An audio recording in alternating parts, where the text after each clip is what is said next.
Voyagez autour de l'île Jésus, parcourez ses rivages et découvrez les maisons Ouimet, Pellan et Drolet. Ces maisons sont très importantes pour le patrimoine architectural de l'île Jésus.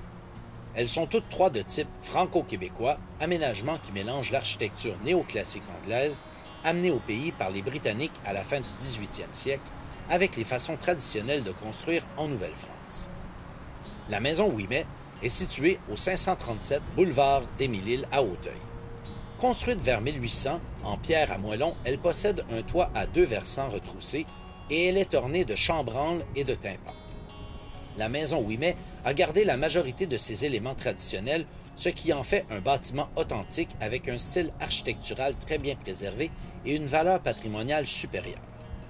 Propriété d'Alfred Pellan, un artiste de renommée mondiale, la maison Pellan est située au 649 boulevard d'Émile-Île à Auteuil. Construite vers 1840, cette demeure en pierre à moellons possède un toit à deux versants retroussés. Même si elle a perdu certains de ses éléments anciens, sa valeur patrimoniale demeure supérieure étant donné son lien avec le célèbre artiste. En effet, cette maison-atelier représente les milieux de vie, de travail et d'inspiration de Pellan. Elle est donc d'une grande importance pour le patrimoine artistique québécois et international. C'est en 1950 qu'Alfred Pellan achète la maison avec son épouse Madeleine. Rapidement, il remplace les lucarnes à pignon de la façade par une grande lucarne et en ajoute une seconde à l'arrière pour créer son atelier de peinture. En 1960 et 1961, il ajoute un garage. Alfred Pellan habite la maison jusqu'à sa mort en 1988.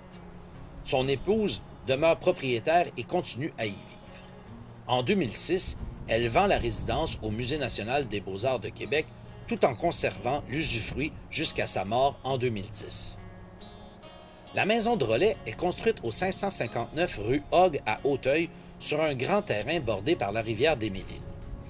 Bâtie en pierre à moellons entre 1750 et 1850, elle est pourvue d'un toit à deux versants retroussés et orné de chambranles.